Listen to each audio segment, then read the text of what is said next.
నమస్తే, welcome to I dream. నా పేరు ప్రసాద్. తెలుగుదేశం పార్టీ యువతేజం లోకేష్ మరో యాత్రకు, మరో పర్యటనకు సిద్ధమవుతున్నారు.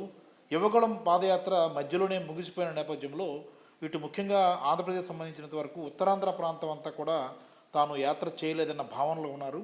అయితే మళ్ళీ అటు ఇచ్చాపురం నుంచి ఇటు విశాఖపట్నం వరకు ఒక అంటే పాదయాత్ర కాకపోయినా మొత్తం మీద అక్కడ జనాలతో కలవాలి, వాళ్ళ మధ్య మమేకం కావాలన్న ప్లాన్తో ఒక ప్లాన్ సిద్ధం చేసుకున్నట్లుగా కనిపిస్తోంది.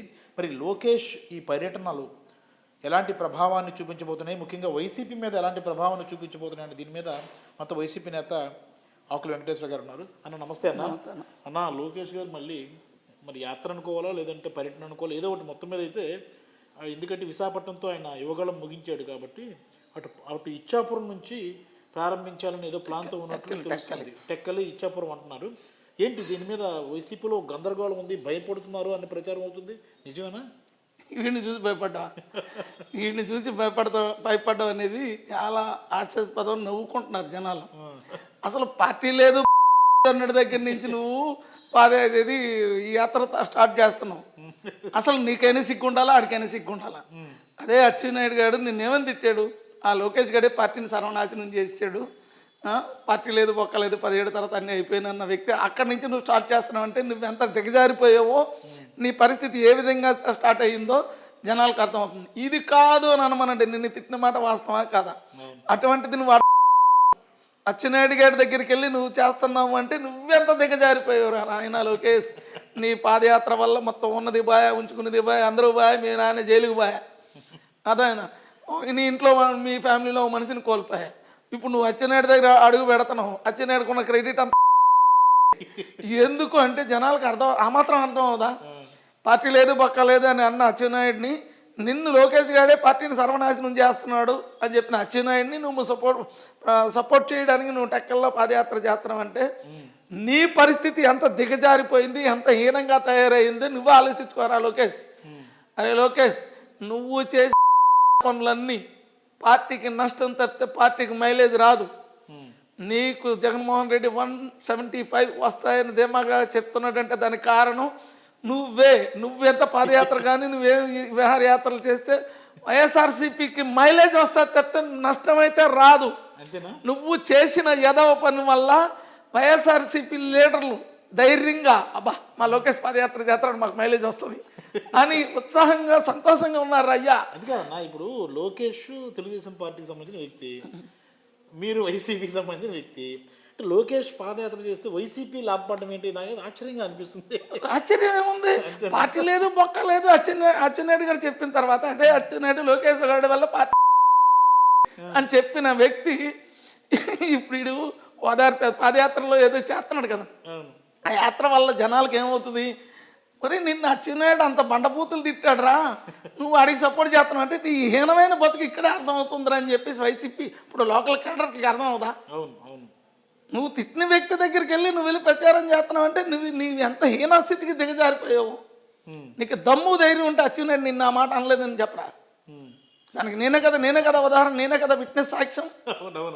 నేనే సాక్ష్యం. లోకేష్ గారి వల్ల పార్టీ నాశనం అయిపోయింది. మరి లోకేష్ గారి వల్ల పార్టీ నాశనం అయిపోయిందని చెప్పిన అచ్చెన్నాయుడు లోకేష్ గారిని ఎలా కాన్స్టిట్యున్సీకి పిలిపించుకుంటాడు? అంతేనా? అంటే మరీ అంత తక్కువ చేసి చూడడం ఏంటన్నా? లోకేష్ అంటే కొంత ప్రభావం చూపిస్తారు కదా తెలుగుదేశం కేడర్లో. జనం ఏమి ఆడి బొంద చూపిస్తుంది. ఆడి వల్ల పార్టీకి నష్టం తప్పితే ఆడెంత తిరిగితే వైఎస్ఆర్సీపీ పార్టీకి అంత ఉత్సాహం ఉంటుంది. ఎందుకో చెప్పమంట, మన 10 రోజులు కనబడకుండా ఎందుకు పోయాడు? వీడు మళ్ళీ అక్కడ కలెక్షన్కి డబ్బులు వసూలు చేసుకోవడానికి, ఎందుకంటే ఆ కాన్స్టిట్యున్సీలో ఉన్న లీడర్లు అందరి దగ్గర డబ్బులు కలెక్ట్ చేసుకోవడానికి వీడు యాత్రలు మొదలుపెట్టాడు. ఎందుకంటే మన పాదయాత్ర మొదలుపెట్టి, యువగలం పాదయాత్ర మొదలుపెట్టి ఒక 500 కోట్లు ఎంతో జనాల దగ్గర కలెక్ట్ చేసేటట. ఉన్న కాన్స్టిట్యున్సీలో ఎలా కలెక్ట్ చేయాలనే ఉద్దేశం, కలెక్షన్ కింగ్ లోకేష్. కలెక్షన్ చేయడానికి వీడు ఈ యాత్రలో 100%. ఇప్పుడు ఉదాహరణకు ఒక మాట అండి, ఇదే అచ్చెన్నాయుడు లోకేష్ గారి వల్ల పార్టీ సర్వనాశనం అయిపోయిందని చెప్పిన మాట వాస్తవం కాదా? మరి అదే లోకేష్ అచ్చెన్నాయుడు ఎందుకు నాకుతున్నాడు? అచ్చెన్నాయుడు అంటే అంటే నెంబర్ 2 అంటే ఇప్పుడు లోకేష్ అంటారు కదన్నా. అటు బొంద నెంబర్ 2 అండి బాబు. దేనికి నెంబర్ 2? వెనుపోటు ఫోటోలో నెంబర్ 2. అలాగే అంటే ఇప్పుడు చంద్రబాబు నాయుడు తనయునుడిగా లోకేష్కి అంతో ఎంతో ఇప్పుడు నెంబర్ 2గానే చెప్పుకుంటారు. ఓకే, అతను సమర్థుడా అసమర్థుడా అనేది పక్కన పెడితే నెంబర్ 2గానే చెప్పుకుంటాడు. ఆయన మాటలు గత ప్రభుత్వంలో చెల్లుబాటు అయ్యాయి. అంటే అసలు లోకేష్ ప్రభావం అనేది ప్రజల మీద ఏమాత్రం కూడా ఉండదని నమ్ముతున్నారా? అది జనాలకి చంద్రబాబు నాయుడు పోయిన తర్వాత తెలుస్తుంది. అంతేనా? వీడి బతుకు, వీడి కథ, వీడి దీన్ని, ఓకే, వీడు ఎవడో న్యాయం చేశాడని వీడు నా ఇంటికి వచ్చి నా అంకులు అని చెప్పిన నాకేం న్యాయం చేయలేడు. ఇంక జనాలకి ఏం న్యాయం చేస్తాడు వీడు? నా దగ్గర డబ్బు లేదని కదా ఆ రోజు ఈ రోజుకి చెప్తున్నా. కేఎల్ నారాయణ అనే వ్యక్తి మా వాడిని ఎందుకు ఇబ్బంది పెడుతున్నావు, నన్ను నిధిలో పెడుతున్నాడు. వీడు కేఎల్ నారాయణ దగ్గర డబ్బులు తీసుకోకపోతే నేను చెప్తున్నది అబద్ధం అని వెంకటేశ్వర మీద పెట్టేయమనండి. వాడు డబ్బులు ఉన్నాడు, నేను డబ్బులు లేనండి కాబట్టి డబ్బులు ఉన్నోడికి ఈ చంద్రబాబు నాయుడు కానీ లోకేష్ కానీ సపోర్ట్ చేస్తారు. ఓకే, అదే సుజనా చౌదరి, దేవినేని ఉమా, సీఎం రమేష్ వీళ్ళకి సపోర్ట్ చేసిన వ్యక్తే కదా ఈ లోకేష్. అవును అవును. కింద జెండా మోసినోడికి ఎవరికైనా సపోర్ట్ చేశాడా? జెండా మోసినోడు ఒకడికి సపోర్ట్ చేయడు. ఈరోజు నేను ఇంత ధైర్యంగా నేను మీకు కౌంటర్ ఇస్తున్నానంటే కారణం ఏంటో తెలుసా? నా నిజాయితీ. నాకు మీరు అన్యాయం చేశారు కాబట్టి, నా కుటుంబాన్ని ఈదులో పెట్టారు కాబట్టి, మిమ్మల్ని ఈదులో పెట్టి మీరు ఇంటి దగ్గర కూర్చునే వరకు నేను మిమ్మల్ని వదలను. అంతేనా?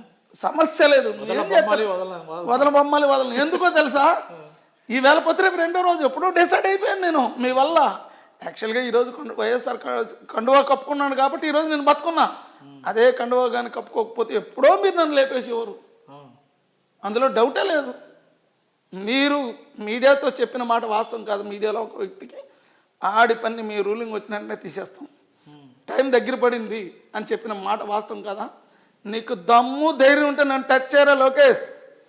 నీ జీవిత చరిత్ర అంతా నేను ఇంకా ఒప్పుకోవాల్సి చాలా ఉన్నాయి. అదే అచ్చెన్నాయుడు చరిత్ర, మీ చరిత్ర. నేను ఏం చేస్తానో మిమ్మల్ని ఈదులు పెట్టుకుంటా అయితే మిమ్మల్ని వదలను. నా జీవితం ఎలాగ, నా కుటుంబ జీవితం ఎలాగ నాశనం చేశారు. దయచేసి నరేంద్ర మోడీకి, అమిత్ షాకి ఒకటే చెప్తున్నా, ఇటువంటి మీరు దగ్గర చేర్చుకోకండి. చేర్చుకున్నారా వెన్నుపోటుకి సిద్ధంగా ఉండండి. లోకేష్ గారు అంతకు మించి తండ్రిని మించిన తనయుడు.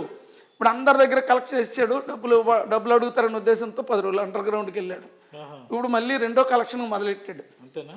కాకపోతే ఏంటండి అచ్చెన్నాయుడు దగ్గరికి వెళ్ళి చేయడం ఏంటండి? యాత్రలు కేవలం డబ్బులు కలెక్షన్ కోసమే పేరుతో యాత్రలు లేదంటే పర్యటనలు చేస్తున్నారు అంతే. మరి వీళ్ళకి ఎంత దమ్ముంది అని చెప్పిన వ్యక్తి వీళ్ళకి దమ్ము ధైర్యం లేక కదా అన్ని పార్టీలు లాక్కెళ్తున్నారు. అవునా కదా? అంతే. మీకు రేపు 3 నెలల్లో ఎవరు కొట్లు ఇప్పుకుంటారో మీకు తెలుస్తుంది. అట్లా ఇప్పి కొడతా అన్నారు, ఈడ్చి కొడతా అన్నారు కదా. మీరు ఎంత ఈడ్చి కొడతారో లేరే లోకేష్, నువ్వు పార్టీకి ఎంత తిరిగితే అంత వైఎస్ఆర్సీపీకి అంత బలం చేకూరుతుంది. దయచేసి నువ్వు తిరగడం ఆపకరా నాయన. నువ్వు తిరగడం వల్ల వైఎస్ఆర్సీపీ బలం పెరుగుతుంది తప్పితే తగ్గదు. ఓకేనా? Thank you. ఇదేదో బాగుంది, ఇది చాలా ఆశ్చర్యం అనిపిస్తుంది. ఎందుకంటే నారా లోకేష్ పర్యటిస్తే వైసీపీకి లాభం కలుగుతుంది అన్నది వైసీపీ నేత వెంకటేశ్వర గారు చెప్తున్న మాట. ఇది వింటేనే మనకు ఆశ్చర్యము లేదంటే నవ్వు కూడా వస్తుంది.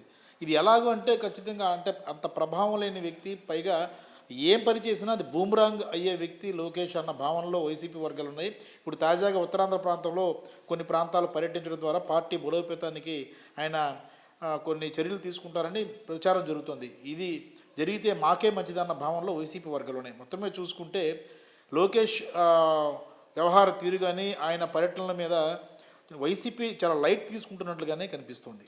కెమెరామెన్ మూర్తితో ప్రసాద్, ఐడ్రీ మీడియా, విశాఖపట్నం.